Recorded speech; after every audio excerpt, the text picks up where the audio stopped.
Good afternoon, ladies and gentlemen. It's a pre-record with the Crypt, I'm afraid, because reception is just not going to hold down here. And there's a lot of interesting stuff to see. And I've literally just smacked my head off of here because I was watching the phone rather than watching what I was doing, ending alive. And I shaved my hair yesterday as well, so I really copped it with that one.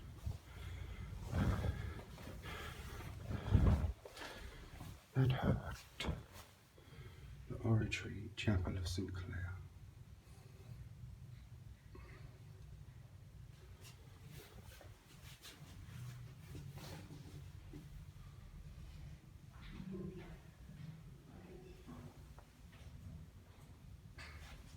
The Annunciation to the Virgin Mary when she was told she was going to be the mother of Christ. And that's the birth of Christ, that one. Replica in the style of. And this is a piece of lead from the church that survived, or remains from the destruction of the Second World War. That is St. Clair in stained glass.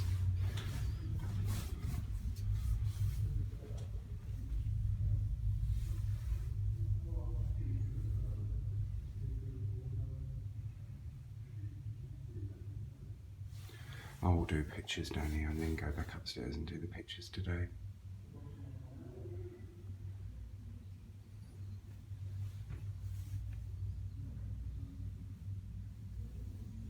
Oh dear, did I crack my head on that stone thing? That really hurt.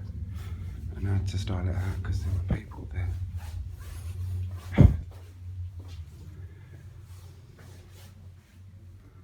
I love crypts and the reception just kept going, so I thought I'll do a pre-record.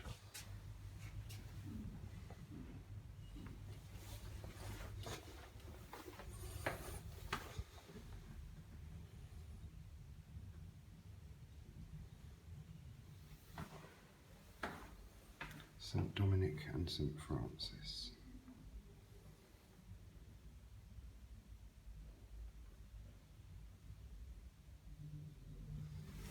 We'll do this bit first because the real interesting stuff is over that way. That will lead you probably up into the church, maybe into a vault. Who knows? The Peacock Pluteus stone, carved stone in the style of most popular in the 11th century Byzantine era. You guys in Girlingtons can read that anyway, can't you? So.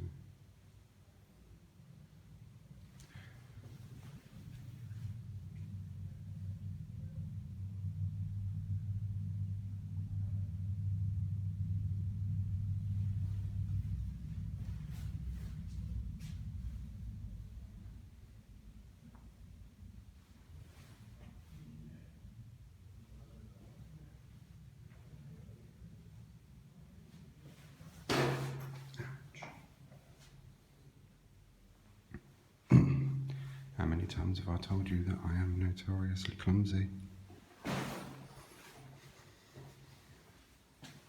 And that's where we was just in there, looking down into here. The credence table was given by the Royal Naval Auxiliary Service in memory of Captain Taprell Dorling, DCO Royal Navy, May the 3rd, 1970.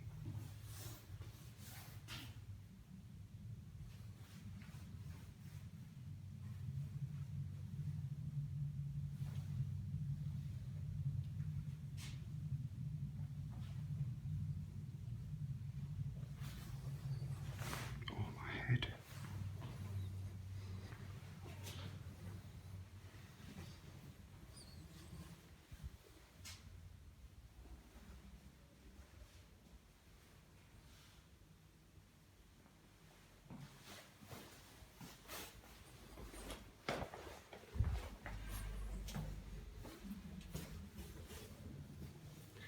Roman and Norman stones, masonry.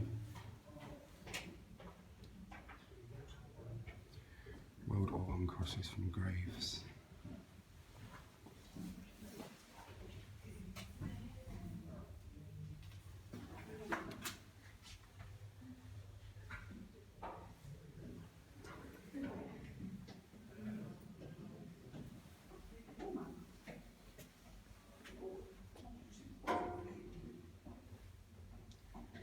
World War I memorial.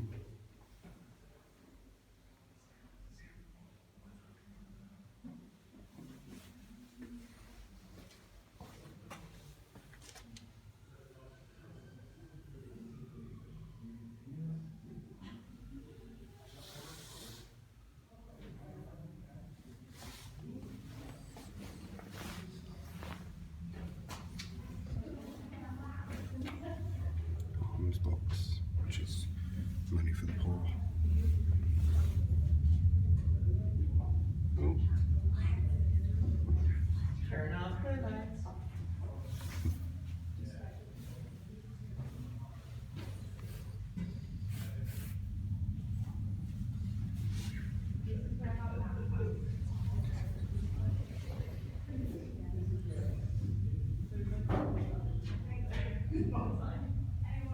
The Vicar's vault.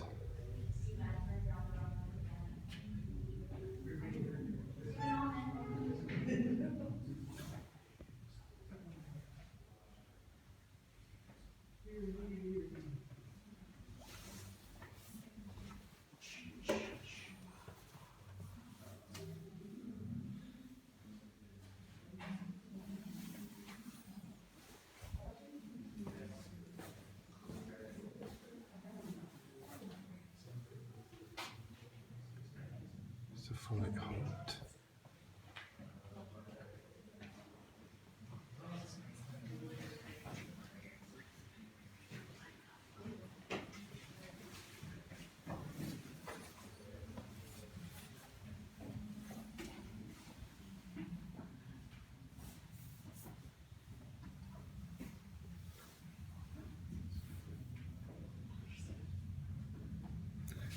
And the altar and the stone there is the oldest parts of the church, which date back to Roman times.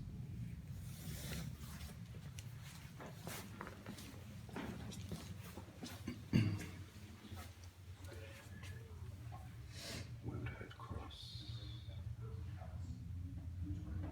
Found under the nave of the church and dates from 900 AD.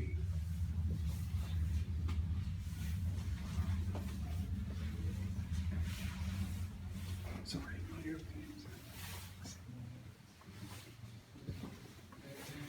Saxon stone remains.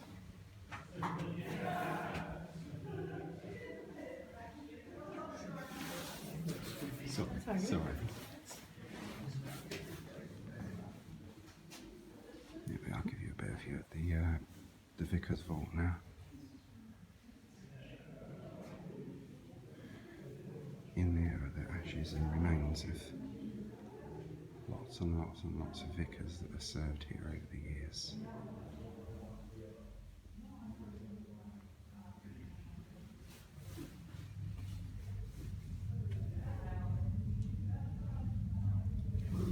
I'll probably come back and do pictures another day actually.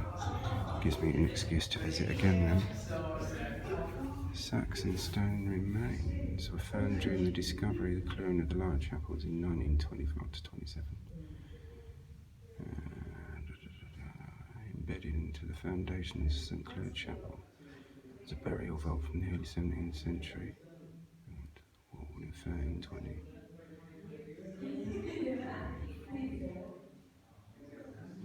The scenes on these stones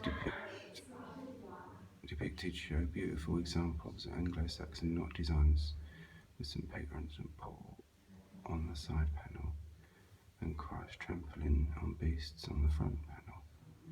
It also has inscriptions in Anglo-Saxon which may have been were and wach. I think that is, these pieces have been dated to around 1000 AD. So it's 1022 years ago.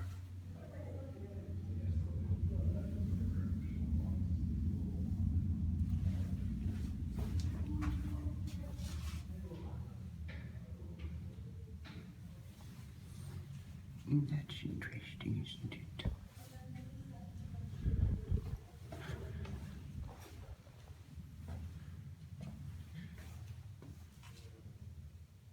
The Great Hoist. Oh, that's what used to lift the font lid up originally.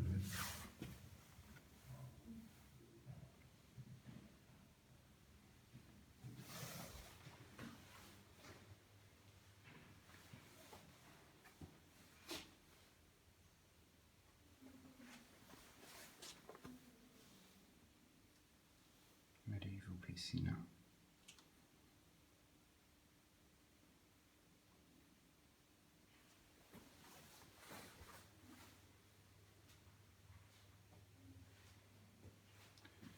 William Penn.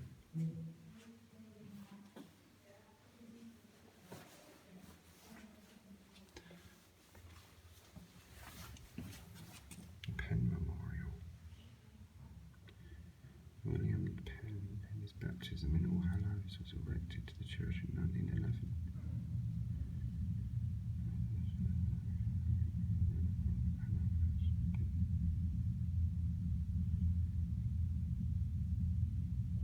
Damage is apparent from the World War II.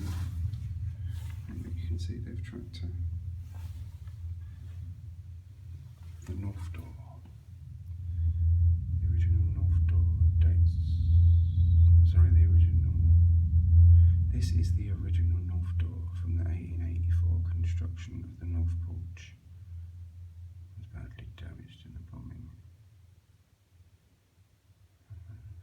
29th of December 1940. So that was bomb damage that did that.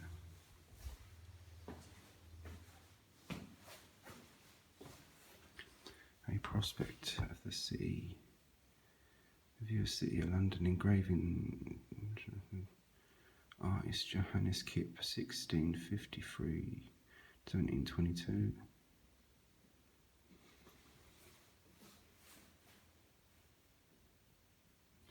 You can see by this time, unlike with the depiction we saw on the way in, new St Paul's had been built, so this is after the fire. And with the repaired and London Bridge, the buildings were got rid of after a while because it just created chaos. All Hallows ruins. What it looked like after the war, this church. These little niches and alcoves and stuff. I have to wear this bag, but I do really, really dislike it at times. Interesting.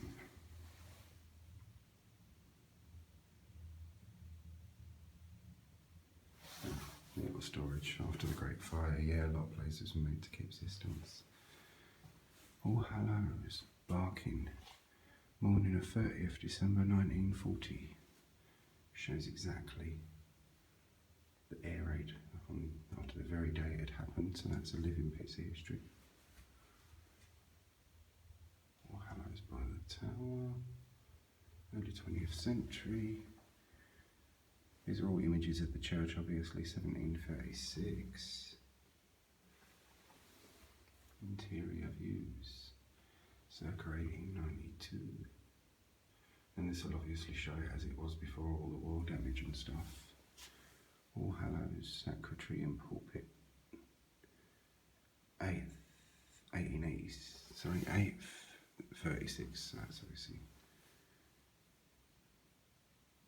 1920s photograph. I thought it was 36 there, but it was actually.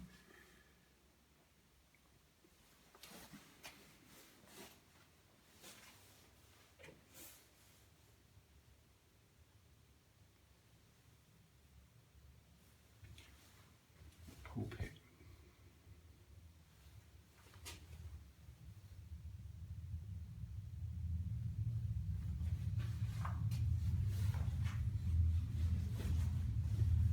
This way, please.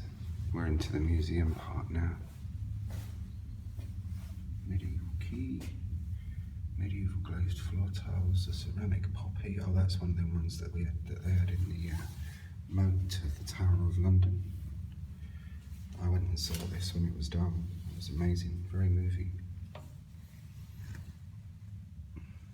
It's one of those poppies represented a human life, All Hallows Barking. The North Prospect. Oh no, this is the Abbey of Barking. Oh, excellent. Didn't know they had this here. I've done Barking, the church at Barking, St Margaret's, and I've got a history lesson from one of the ladies there. And their depiction of the Abbey is on a much more spectacular scale than this one, which they've got at Barking. But it's nice to see this one too. Corbel, female face. Corbel detail, memorial fragment. Top piece of work. The Hickson Memorial. As I say, just pause when you want to read any of the descriptions. Some people just like to have the visual tour, and some people who are really bang into their history like to read things as well. So doing this, it pleases everyone. The upper room, Talbot House.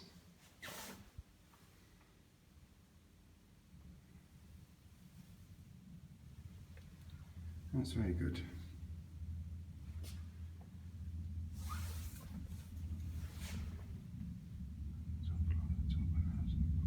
Belgium. Oh, top floor, the model of the original Talbot House in Poppery in Belgium.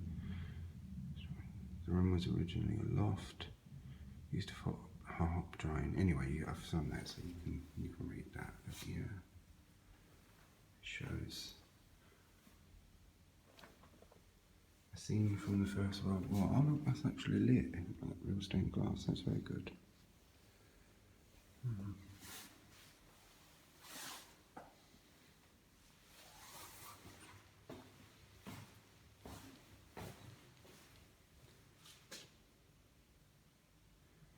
Frank's given from the life and work of Frank Toomey, 1912 to 1983.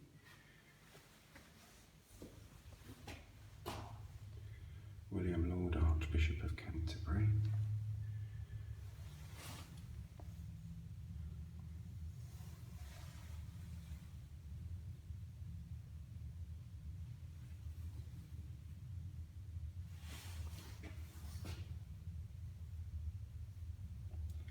For these men, these archbishops and stuff, I've heard of.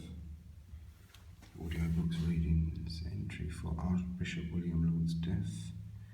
The actual page register displayed in William Penn's baptism. Originally the word traitor was appeared to the entry, later scratched out.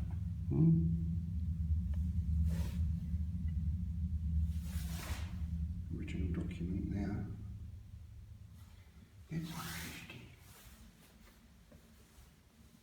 National Society of Daughters of the American Revolution, 17th of June 1985.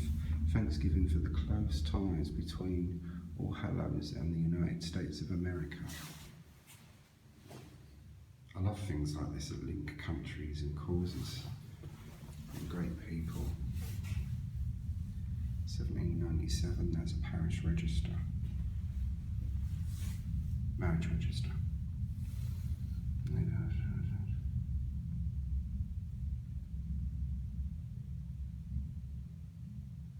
John Quincy Adams was here represented for the government of the USA.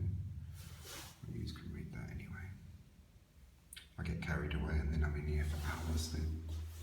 And I miss other things I want to do. That's why I tend to do things in 2 visits of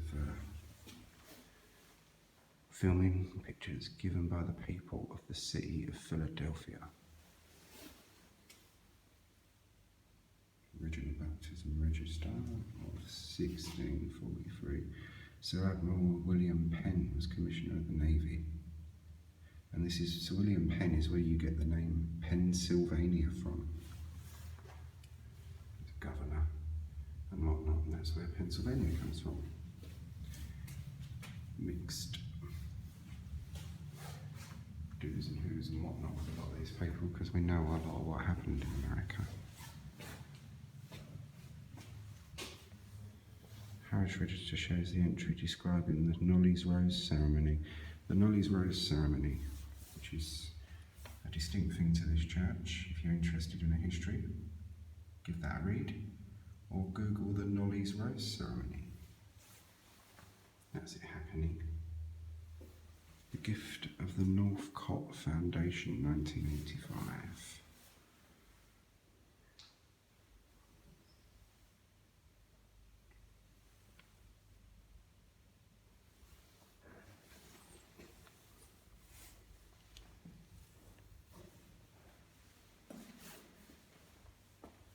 Beating the bands, that's another old tradition. It made everyone learn what was their parish and the boundaries. I think a lot of boundary disputes started that way. That's another thing you want to read up about, beating the bounds. And this parish has to go out into the Thames and beat the water to mark its bounds. They're old, somewhat archaic ceremonies, but they're very traditional. So.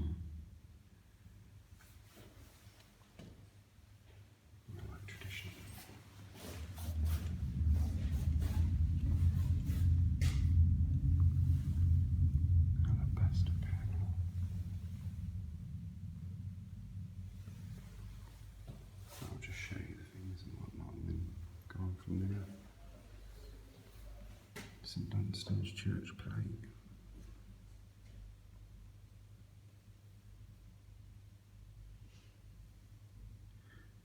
Date back to 1628 and 1717. Chalices, patterns and whatnot for communion.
Can really hear those trains.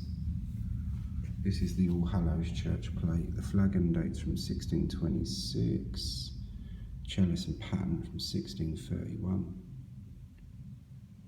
Thomas Granthorne, 24th of December 1631. And the gift of Mrs. Marjorie Covell. Oh, we saw their turn upstairs. 1626. Alms dish. Alms dish dates and the time. All Hallows Barking 1633. Flagon 1634. Chalice and pattern 1633.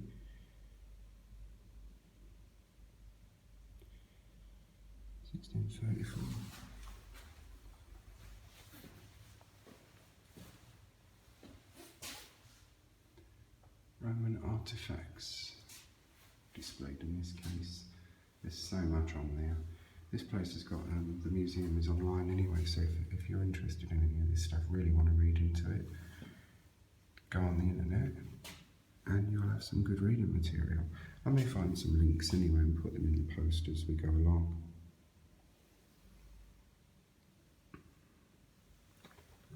This is all Roman, this stuff is amazing. It survived.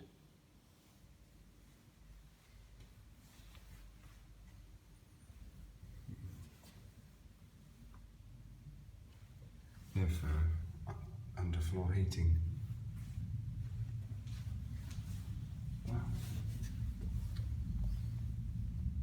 This model of the Roman London shows you what Roman London would have been like.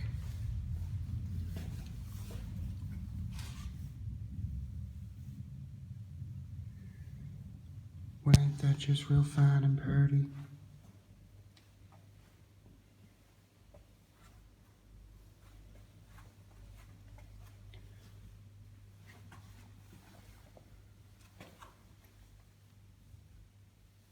You can't see the plaque. There's a plaque there, but you can't see it. It's too dark. Roman gravestone. It was found in the 19th century and is in memory of Flavius Agricola, soldier of the 6th Legion, victorious. He lived 42 years and 10 days. Albia Faustina set up this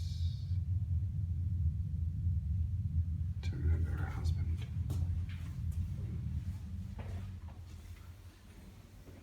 Another Roman gravestone.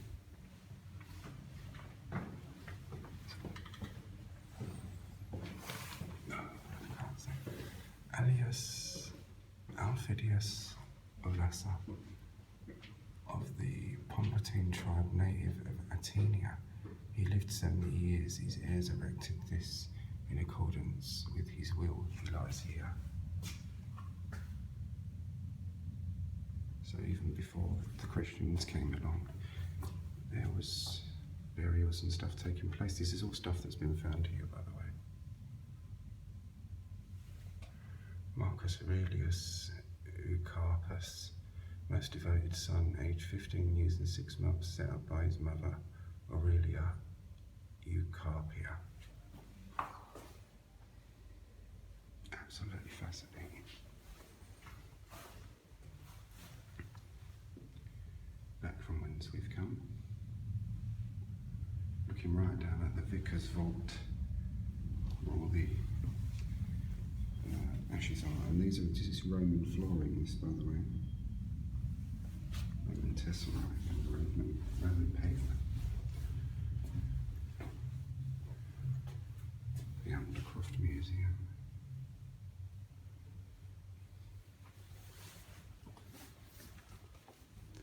Roman floors.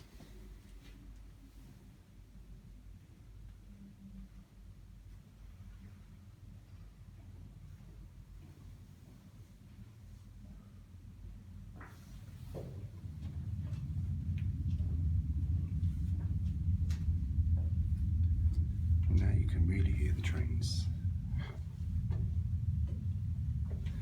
This was, it sounds similar when me and my nephew did Belsize Park. Deep little air raid shelter. You could hear the trains rumbling just overhead. I don't know whether they're below us, under us, what they're here below us, I should imagine. The crypt isn't that deep. Wrong way. Exit behind you.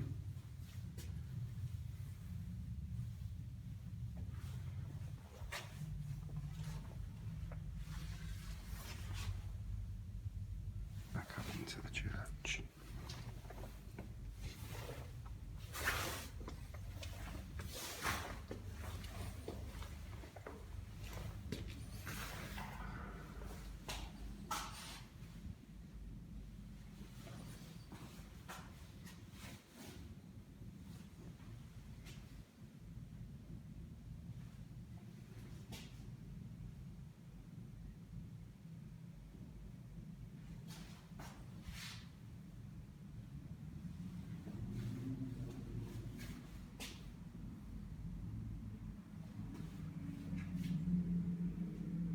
Bloomfield Edison. I've heard of that man. I don't know where or how.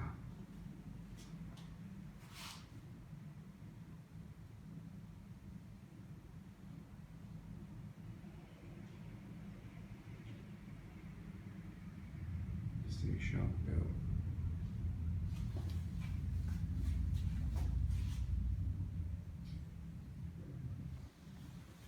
You see what I mean about the history of these places? It's absolutely fascinating.